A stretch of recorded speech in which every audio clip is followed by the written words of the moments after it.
I'm Craig Fisher, and this is Inside Talent, where we take you into the minds behind the scenes and show you some of the coolest tools and best practices of some of the coolest people in the talent industry. Hey, it's Craig Fisher, and I'm here with Allie Brown. And Allie leads some talent acquisition functions at Continental, a very large global corporation. And she's been doing some really fun things over the last couple of years with their employer brand. Allie, tell us who you are, what you do, how's it going, what's happening? Yeah, so thanks, Craig. It's been crazy. I think we met, 3 years ago at the Employer Brand Conference in San Diego.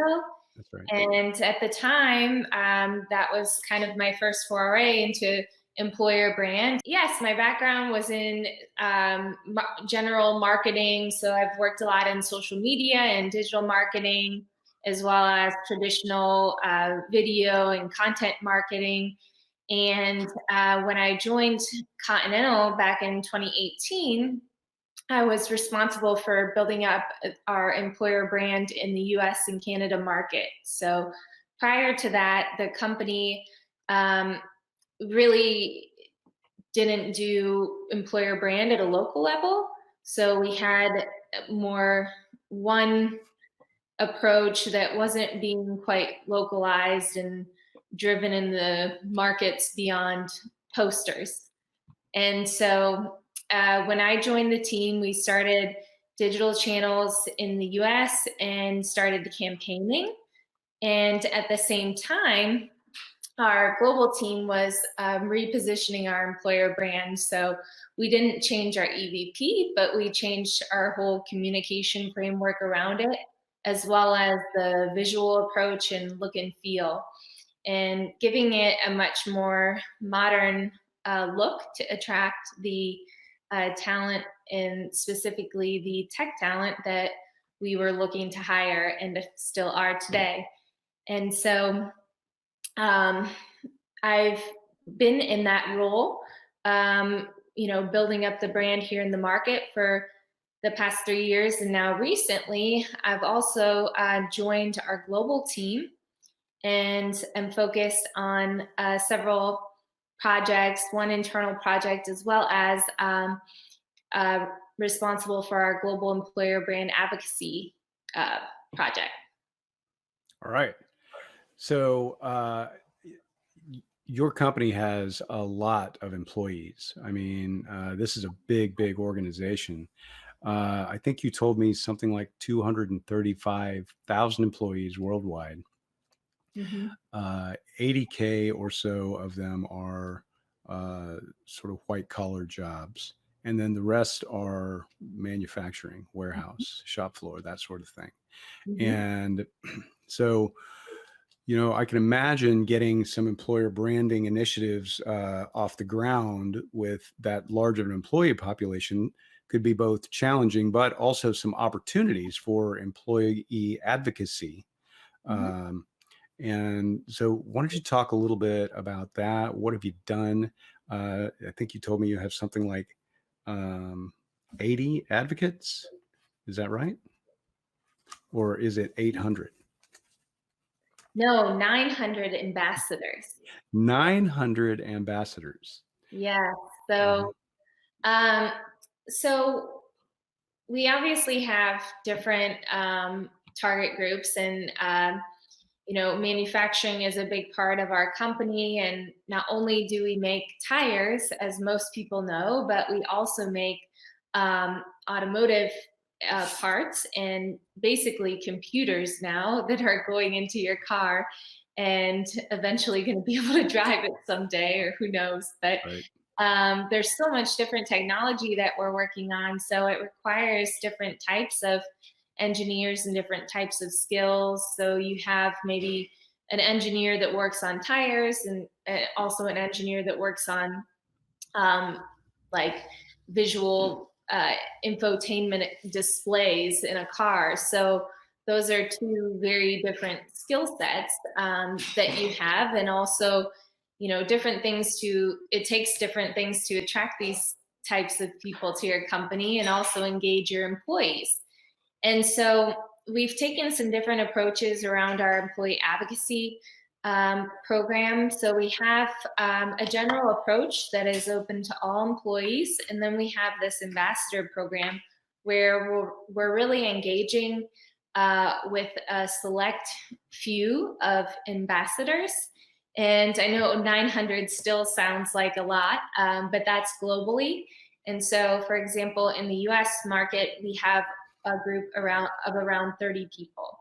And we're trying to grow that, but growing it slowly because we don't want to have a huge group of ambassadors who aren't engaged. So far, it's been great to have this group of identified people because we're constantly being approached for different opportunities. Like, for example, a school wanted to do an interview with us. So we already have a community of people who have raised their hands and who we've had the opportunity to educate with our messages.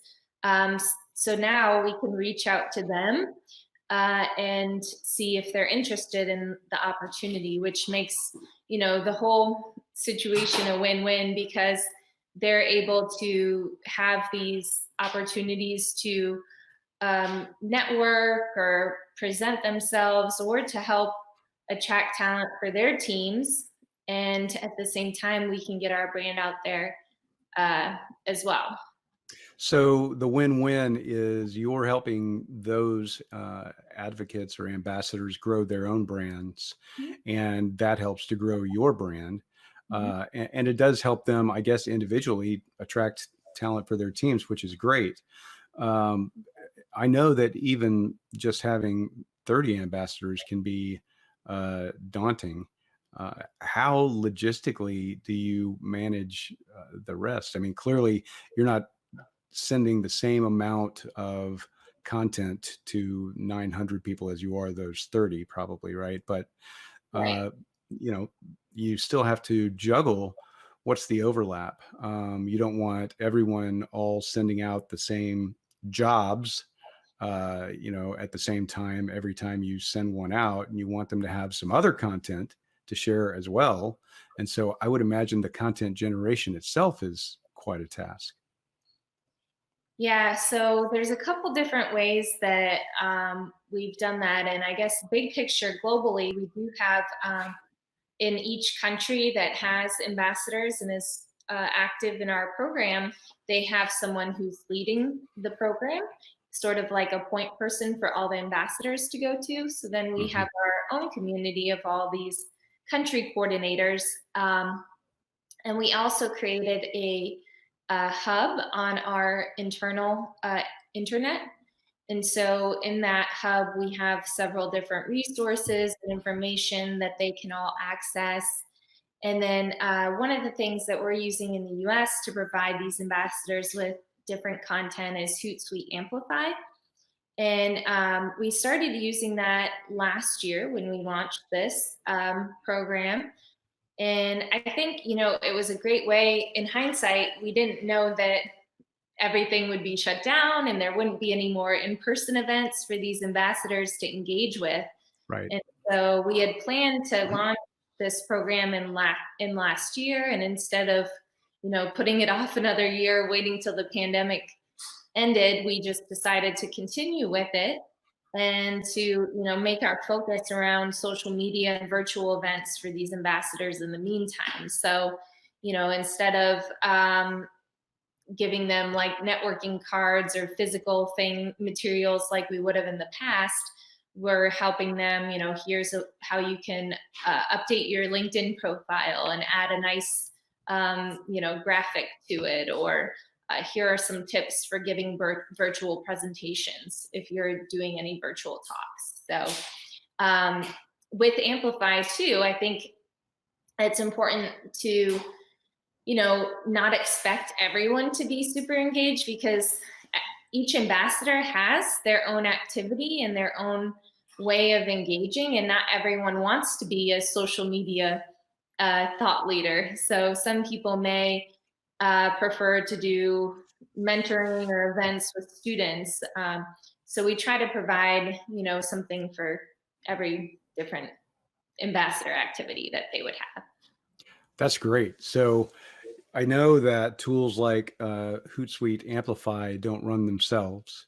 And so you still need a small army of, people doing a lot of work to make those things run. I'm a big fan of Hootsuite, everything they do. And I think I told you I got to go to their offices in Vancouver and do some strategy and consulting work with them and train their team many years ago. Me and Laura Schmidt did that, and they are a canine friendly office environment. And so when we were there, all the people for the training filed into a room, and then 3 or 4 dogs also trailed into the room and did the training with us, which was really fun. But so for your purposes, using even Hootsuite Amplify, which is really pretty straightforward and easy to use, how many admins do you have on that platform, and how many people are there making sure everything's running and the content's getting in there, and it's all going to the right places at the right time? Yeah, so we had two, so I'll say two. Hmm. Um, so we're pretty lean in that. And currently we have, 100 seats on Amplify, so it's not a huge group of people that are using it, but it's still enough to make a really big impact. I think, their combined reach of all their networks are over 1 million people. Um, Sure.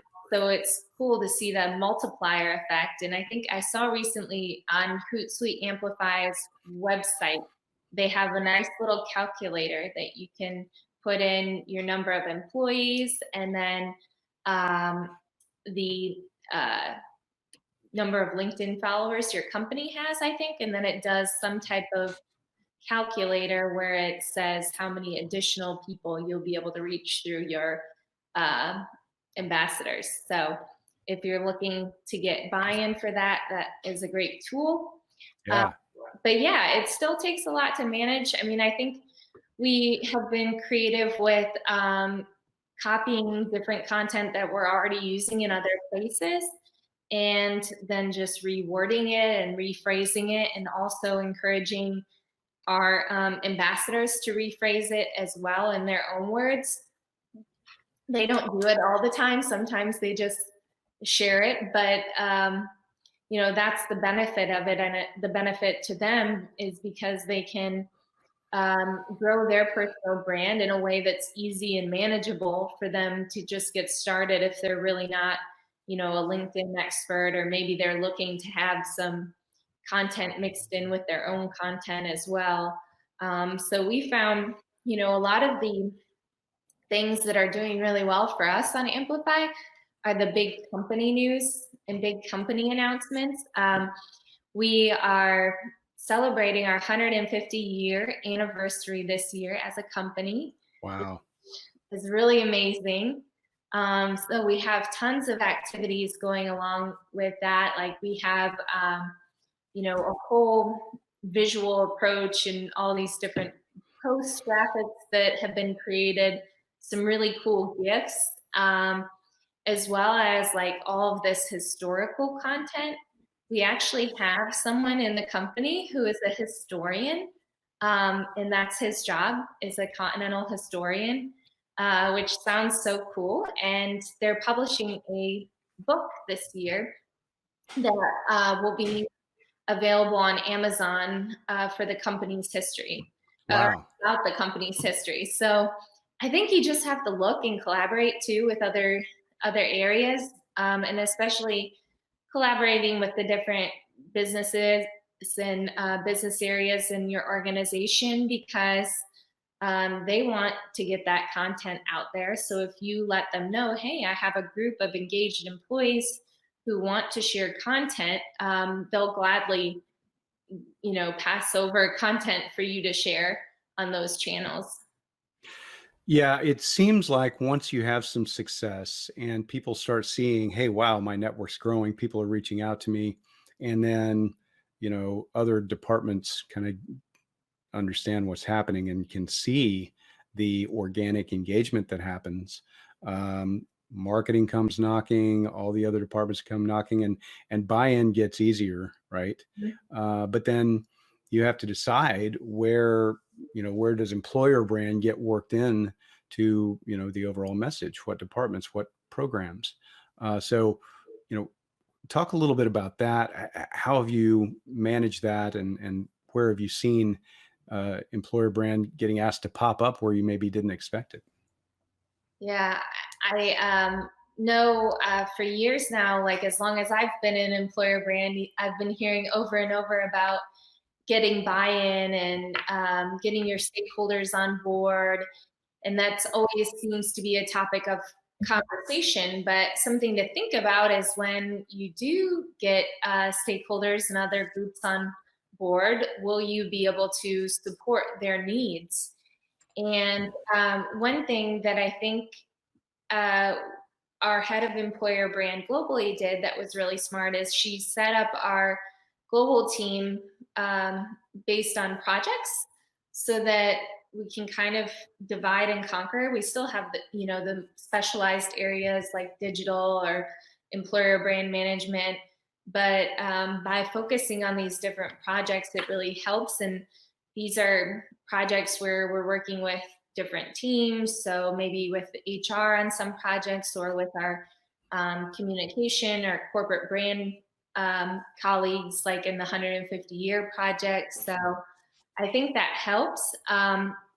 But yeah, I think we need to decide in which cases is it impacting our employer brand, and then know how we're involved and also when to involve others.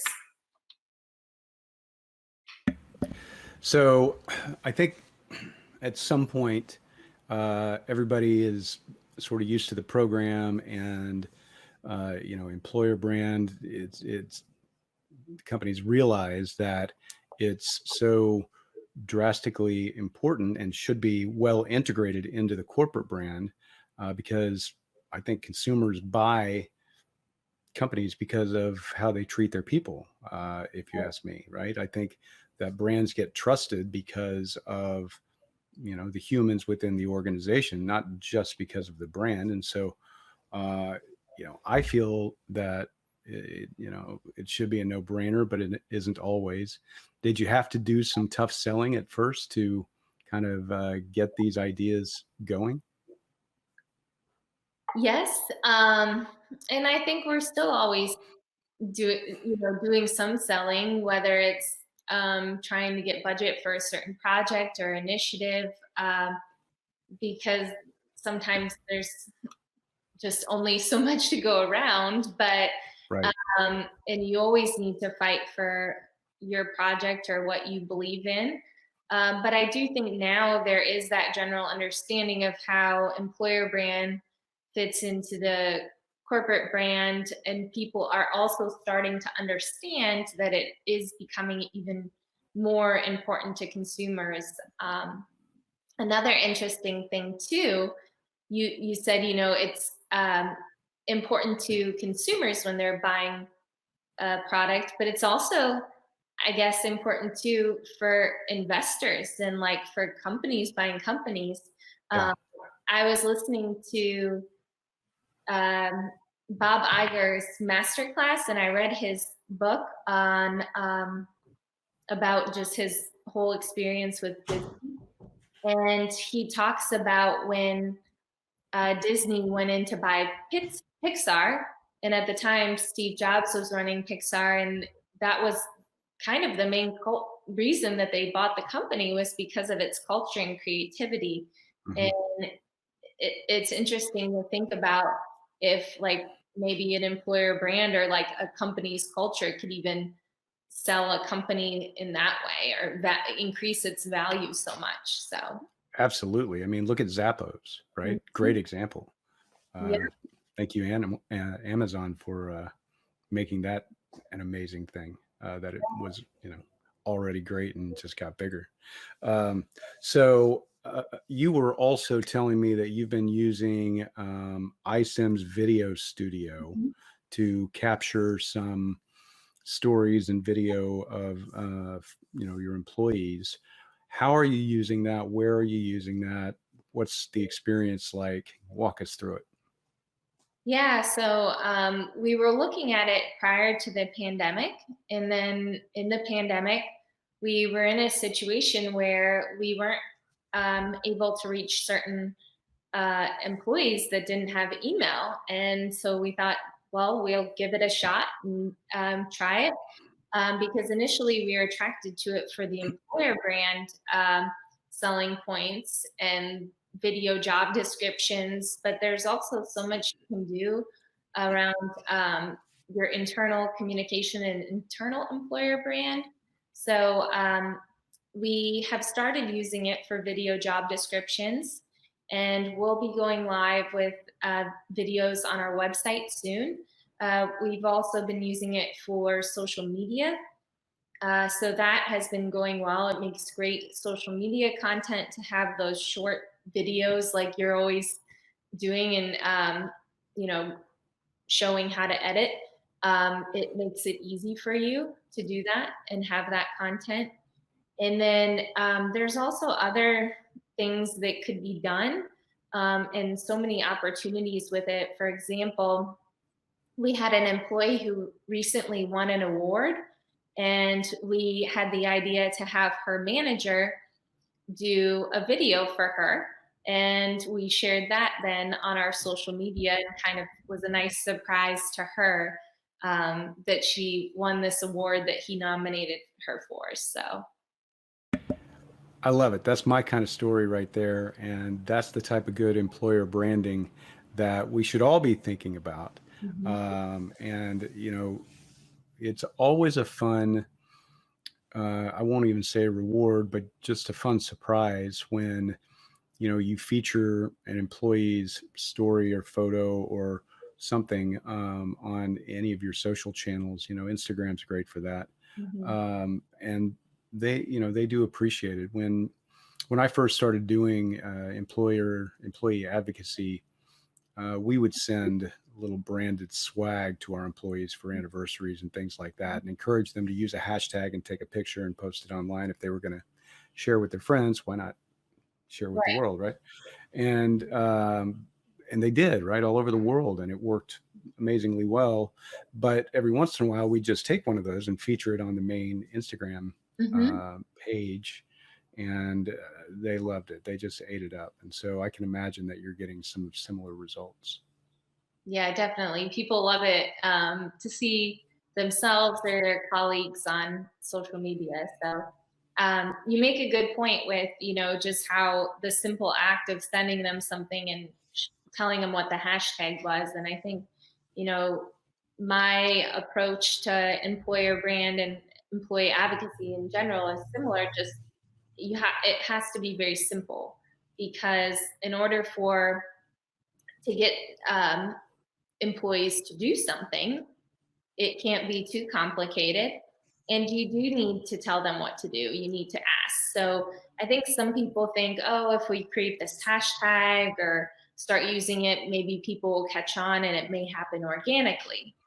And there needs to be like the organic component to it so it doesn't feel totally forced, but you do need to remind people about it. We have a lot of internal conferences at Continental, and we had an internal communications conference where they put together a great agenda and had this really interesting guest speaker talking about the concept of nudging people. And so it was just the general psychological thing to make people, choose a good decision. So he gave a lot of different examples of things, but one of them was I think how he maybe worked with Google and their employee cafeteria to help people to get better health, make better health decisions. They put up images around the cafeteria that had healthy foods. So they served a burger still at the cafe, but when you saw the picture of the salad, you bought the salad. And the same thing with like their drinks, they put the water at eye level instead of in like the sodas down below. So if you apply the same concept to advocacy, and encourage people to do these little things and continuously encourage them, over time, you'll start to see some results. Yeah, and it doesn't take much, right? If you give them the what's in it for me, right? This is going to help you grow your network, and we're going to feed you some content if you want. And you don't have to, but if you want to, we'd love to, you know, have you help us attract more great people to the organization like you. And just by giving them that little bit of empowerment to choose, but also blessing to, be vocal Mhm. and share, that's a big thing. And a lot of companies don't do that, and most employees aren't sure what they're supposed to do or should do. And so having a plan and activating it and campaigning about it internally is a good idea. I mean, you're right. A little bit of direction goes a long way. Yeah, we hear a lot, like, people saying they didn't realize they were allowed to post, or they're Yeah. unsure if they would post the wrong thing. Because, of course, like any other company, we have a lot of confidential products or projects, things that people aren't allowed to post about. So it's our job then with this program to educate them on how they can do it in a way that's safe and that helps them and makes them look good and makes us look good. So definitely pointing out the win-win is important. Win-win indeed. Allie Brown, this has been a win for Inside Talent having you here today. Thank you so much. It's great to see you. Yeah, great to see you. And thanks for having me, Craig.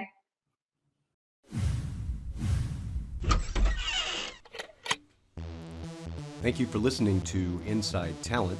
Learn more about the future of talent today at insidetalent.org, where you can sign up for regular updates, and you can subscribe to our podcast on iTunes or your favorite podcast app.